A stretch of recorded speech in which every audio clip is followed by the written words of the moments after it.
Alors, je vous propose de vous raconter comment j'ai commencé à jouer de l'accordéon. Ça vous intéresse? Ouais, c'est vrai. À la demande de Michel Carmousse, parce que je crois que c'est une histoire qui lui plaît beaucoup. Moi aussi. C'est moi, j'ai commencé à jouer de l'accordéon en 71, 1900 toujours. Et pourtant, à cette époque-là, c'était pas gagné pour moi l'accordéon, parce que ce que je préférais, c'était la guitare. Le blues, le rock'n'roll, tout ça quoi. Dans ma cage d'escalier au 4000 à la Courneuve, je jouais des trucs du style avec mes copains. On avait une guitare pour 3 ou 4, on essayait de jouer Vous connaissez, non? Bah ouais, Apache et Shadows, nous avons la même culture. Et la cage d'escalier au 4000, c'était super parce qu'il y avait 2 fois plus de reverb que dans le disque. C'était vraiment super. Et puis l'accordéon, bah, j'aimais pas ça parce que c'était l'instrument préféré de mes parents. C'est comme ça, hein, les bêtes conflits de génération. Et puis j'ai changé d'avis. Je pense que c'est pour ça que ça plaît à Michel Carmouze, mon histoire. Un jour que, vous savez, comme j'habitais la Courneuve, tous les ans, il y a une grande fête populaire que vous connaissez peut-être. La fête de l'humidité, c'est pas ça? C'est ça? Ouais, ça arrive, hein. Bah, c'est la fête de l'humain.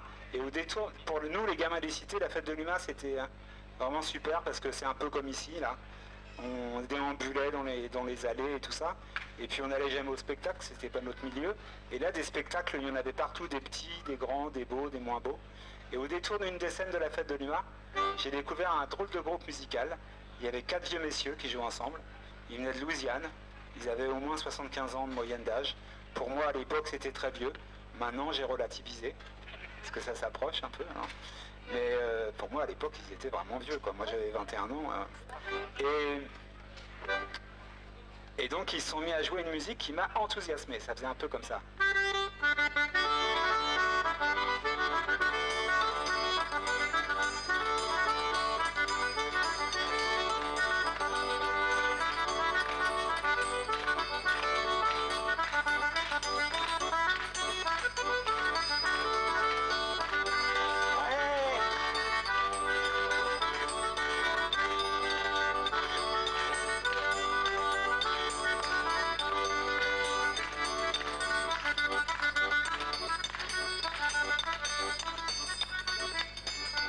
Ah, j'ai fait comme vous, je suis resté devant comme ça. J'ai trouvé ça super et j'ai foncé vers le jeune gars qui était là. Et je lui ai dit, comment ça s'appelle cette musique-là? Il m'a dit, c'est la musique de Louisiane. J'ai dit, ah bon, et c'est quoi son accordéon? Bah c'est un accordéon diatonique.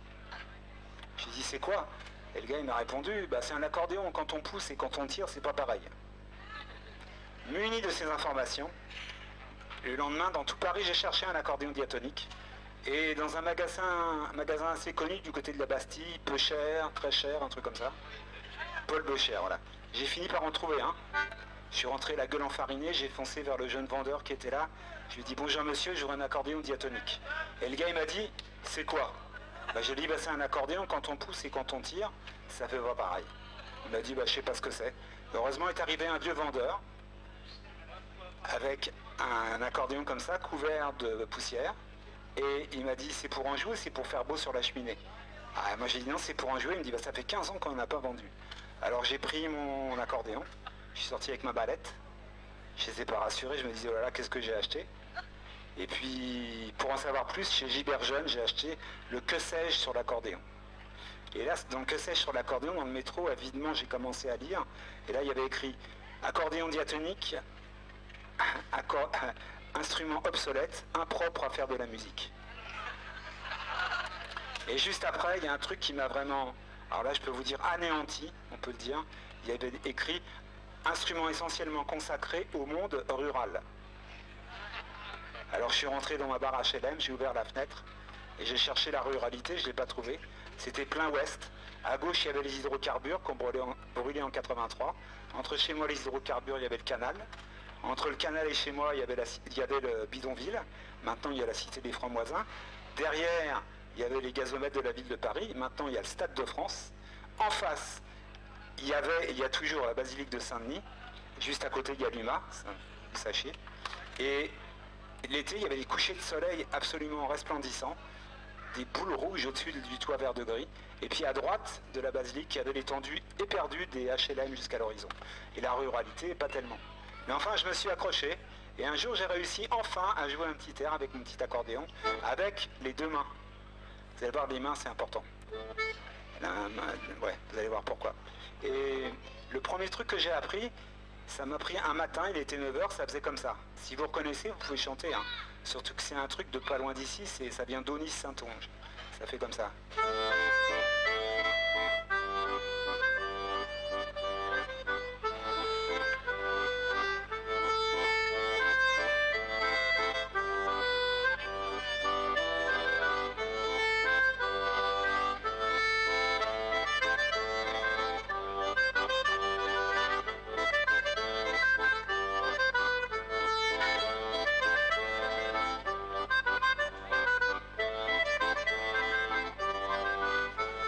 À 11 h du matin, j'y étais encore tellement ça me plaisait.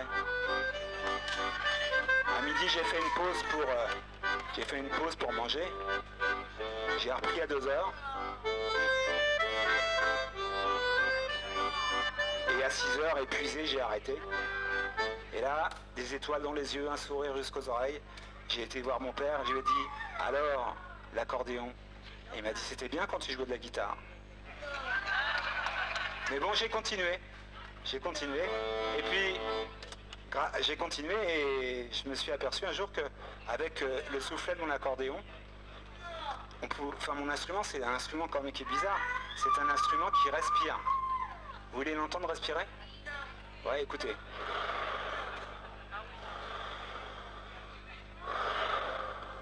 Ah, c'est bien. Vous noterez au passage que l'accordéon s'ouvre à gauche et se referme à droite. Et comme c'est un instrument qui respire, merci, comme c'est un instrument, ça doit être symbolique quand même. Comme c'est un instrument qui respire, on pourrait même dire qu'il inspire à gauche et qu'il expire à droite. Et que même à l'extrême droite, alors là, écoutez, c'est le néant. À l'extrême droite, c'est le néant, il n'y a plus rien, plus de vie, plus rien, ça bouge plus. C'est terrible. Ouais, ça, à mon avis, ça doit avoir du sens. Et même si, en se concentrant un peu, je vous donne un instant de concentration, à l'extrême droite, en fermant les yeux, ou horreur, on peut entendre clairement le bruit d'une culasse d'un fusil ou le bruit d'un claquement de bottes. Écoutez. Hein, c'est vrai, hein. À mon avis, c'est symbolique d'un... Enfin bon, je voudrais pas faire de politique, hein, c'est pas le lieu, mais